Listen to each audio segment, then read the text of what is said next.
Hi everyone. The focus of this PowerPoint is going to be topics 310 through 312, or the New Republic during the Federalist Concept 323, which discusses the political institutions that developed in the United States and the regionalism that also developed during this time period.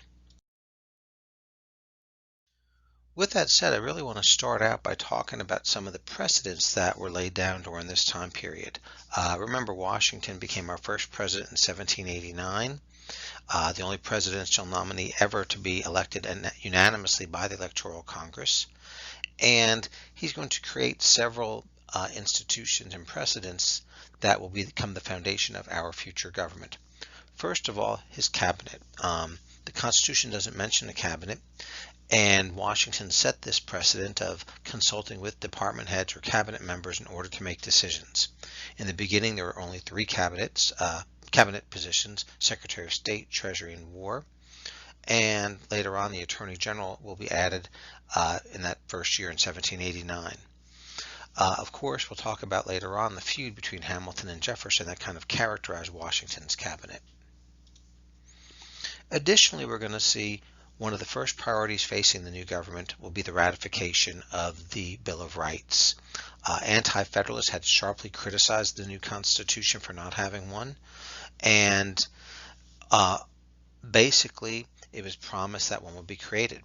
And amendments, the Federalists did not want another constitutional convention, which would be one way that it could have been done. So rather, James Madison drafted and submitted the amendments to Congress, and the first 10 amendments to the Constitution were adopted in 1791, providing the safeguards for most of our core principles: freedom of speech, freedom of religion, press and petition, the right to bear arms, and so forth. Another major factor started during this time with the Judiciary Act of 1789, which organized the Supreme Court with the Chief Justice and 5 associates, organized the system of federal and district courts we have today, and established the office of Attorney General. And we'll see the Supreme Court slowly evolve into that third branch of government, especially once Marbury versus Madison in 1803. We will also see the creation of the two-party system, once again followers of Jefferson versus followers of Hamilton, which we'll talk about later on. We'll also see a policy of neutrality that will be in place throughout most of the 19th century. Neutrality is probably the wrong word to use, but maybe non-intervention in European affairs. Washington strongly advised us to stay out of European affairs during the during the French Revolutionary Wars. And except for the War of 1812, really through 1898, the conflicts that we are involved in mostly take place in the Western Hemisphere. And finally, Washington sets the two-term presidency when he refuses to take a third term.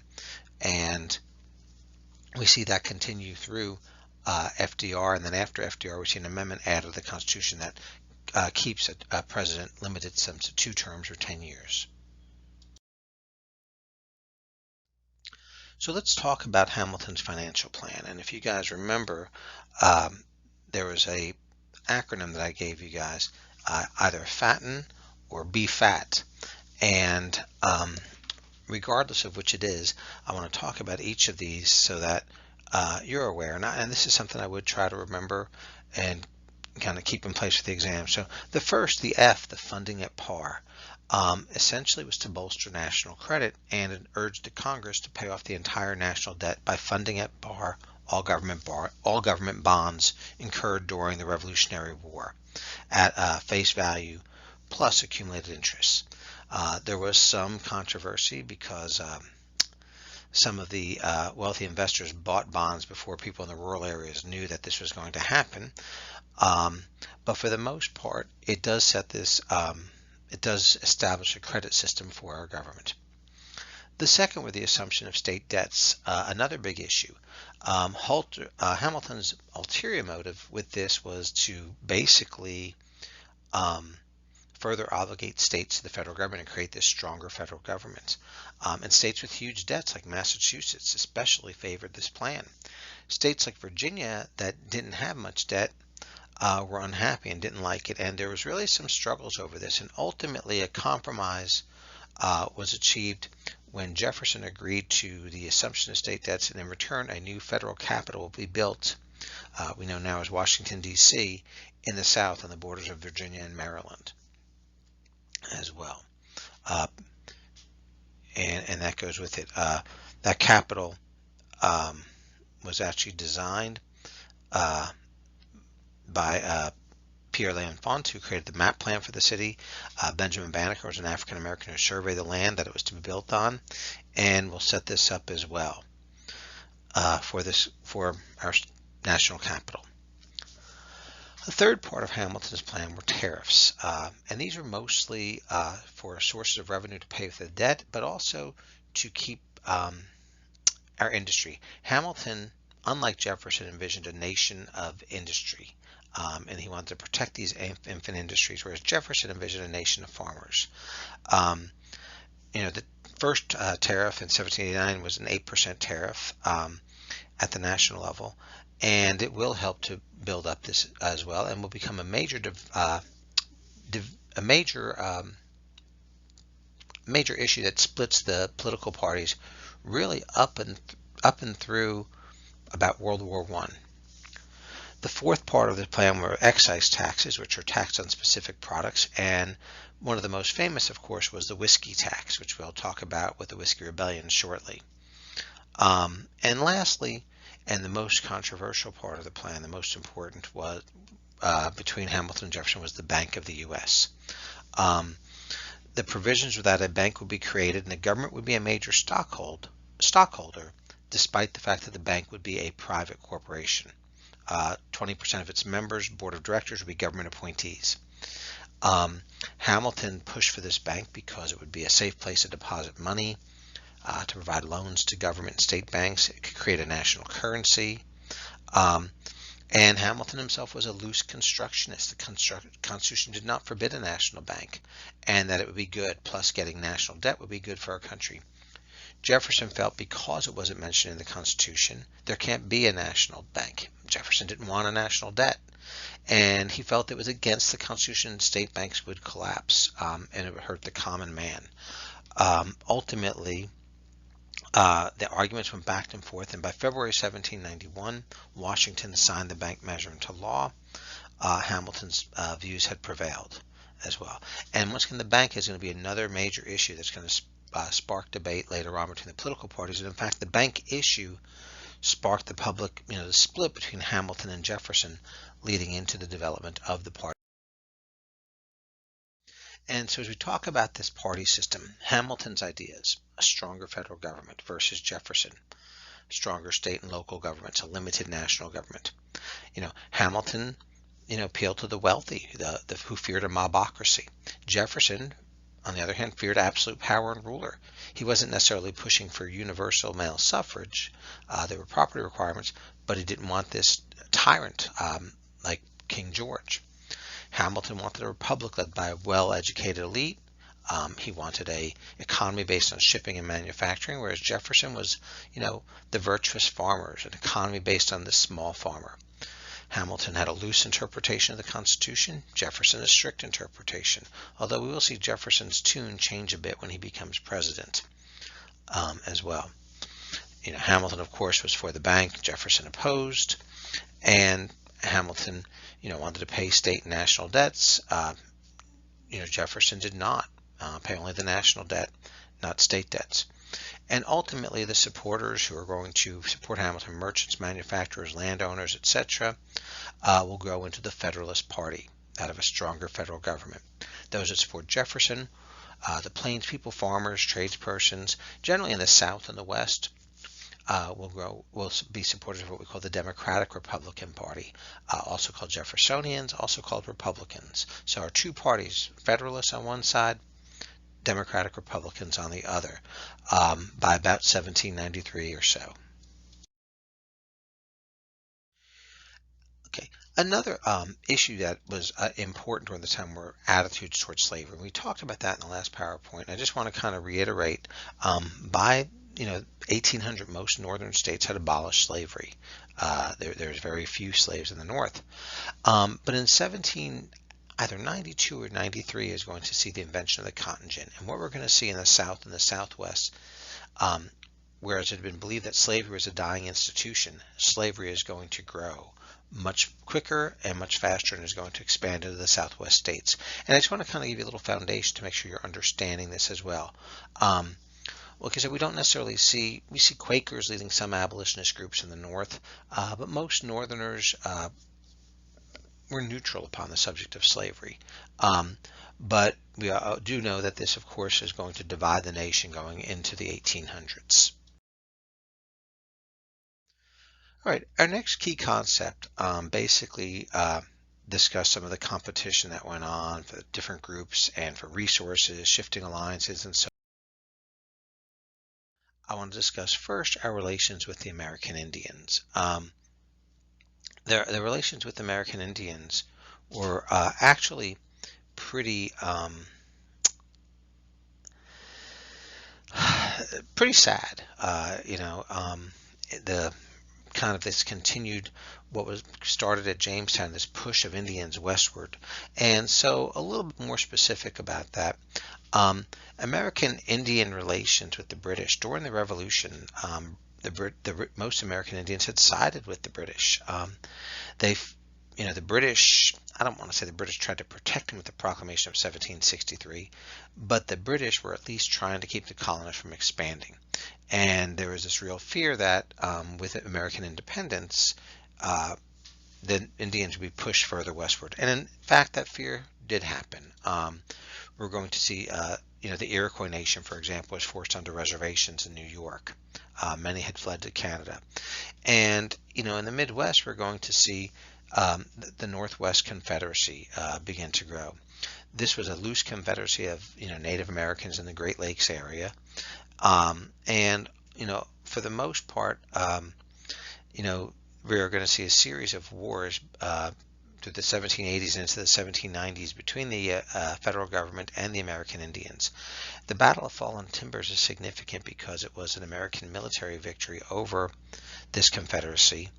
And the Treaty of Greenville, which will also be during this time period, is going to basically clear the Ohio and Indiana of 2/3 of their Indian tribes. Britain abandons many of its forts in the Old Northwest, and Indians are further pushed westward. And essentially, the American Indians are going to basically see their lifestyle ruined.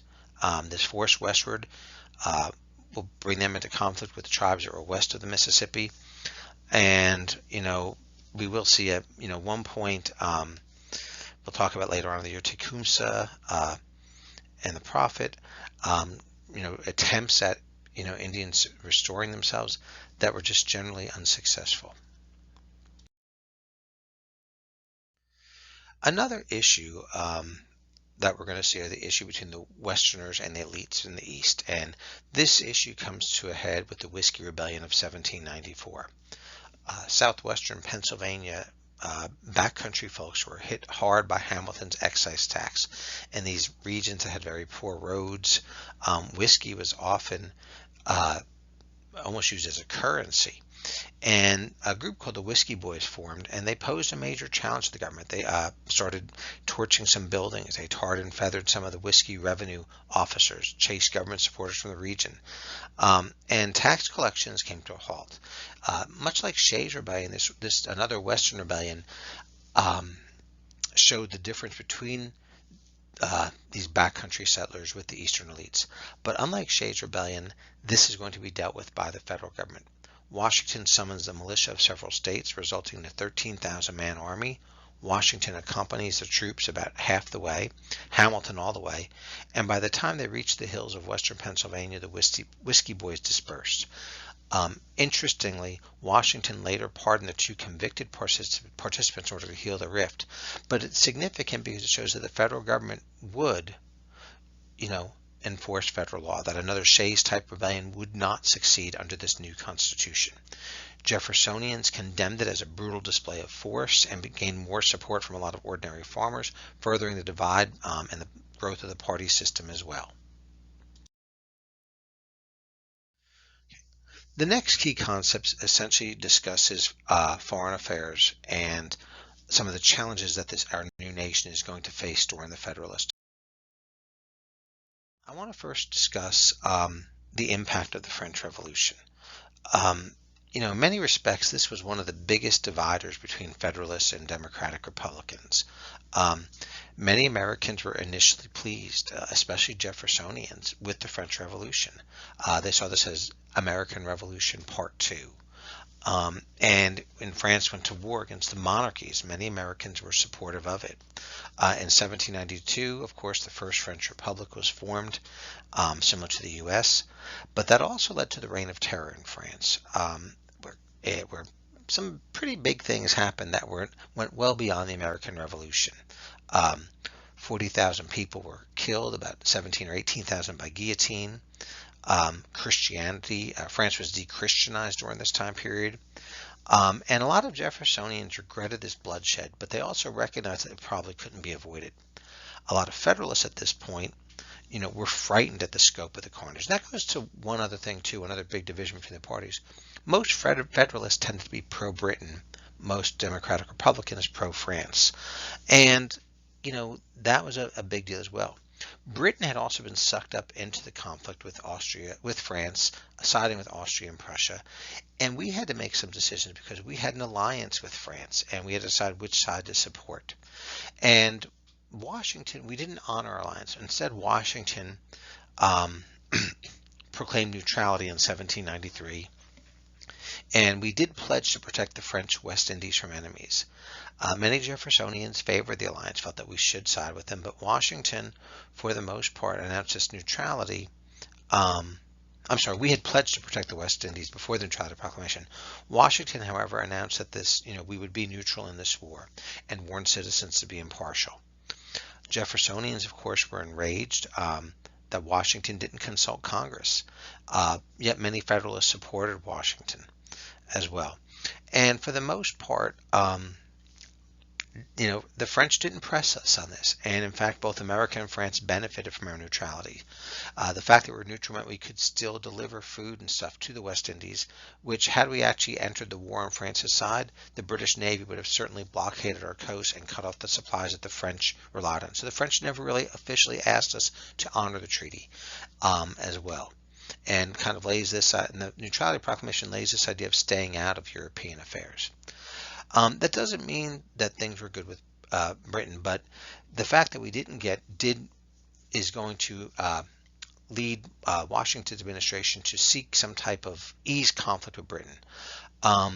And the British had been, of course, supplying Indians with forts and weapons, but in this early phase of the French Revolutionary Wars, they were also taking U.S. ships. They had seized about 300 U.S. ships in the Indies, and they were forcing hundreds of Americans, what we call impressment, to basically serve as sailors in the British Army. And this was a violation of the peace treaty, something the British shouldn't have been doing at all, combined with the fact that they were, keeping their frontier posts on U.S. territory, helping the American Indians, selling them firearms and alcohol. And it's going to lead to issues. Federalists didn't want to go to war. 75% of our trade was with Britain. If our tariffs came from British goods. And Jeffersonians argued we should impose an embargo against Britain. And ultimately, Washington sent the Chief Justice, John Jay, of the Supreme Court, to London to negotiate. Hamilton secretly had given the Brits our bargaining strategy. But the provisions, we really didn't win many concessions with the Jay Treaty. The Brits renewed their pledge to remove their posts from the U.S. soil. They consented to pay damages for recent seizures, but they didn't guarantee against future maritime seizures or impressments. We paid pre-revolutionary debts. Jeffersonians, for the most part, were outraged, with this as well, and this continued to contribute to the further growth of the Democratic Republican Party. Many Southerners felt betrayed that Northern merchants would be paid damages and Southern planters would be taxed to pay them through the tariff. But we did avert war with Great Britain, and the Senate did narrowly approve the treaty. Another country that gave us some issues during this time was Spain.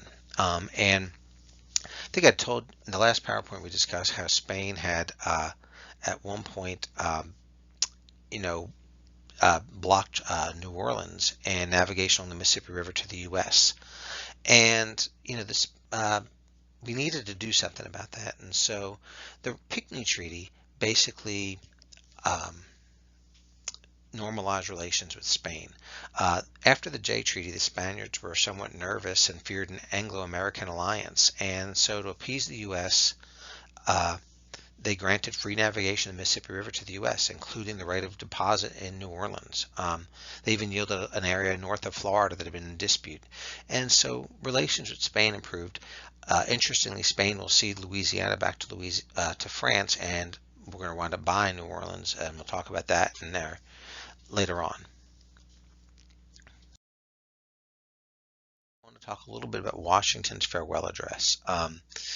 Washington had reluctantly accepted a second term, and he pretty much lost his nonpartisan standing when he became a Federalist. There was a lot of verbal abuse from the Jeffersonian wing towards him, and he refused to accept a third term as president, thus setting this precedent for the two-term presidency.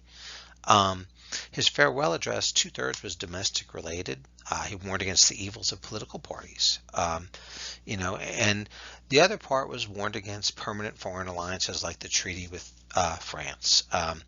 Once again, Jeffersonians were somewhat angered. His speech seemed to declare U.S. hostility towards France, but we do see this, become a dominant U.S. foreign policy for the next 100 years. Like I said, we use the word isolationism, but a better phrase would be just staying out, staying within the Western Hemisphere, except for the War of 1812.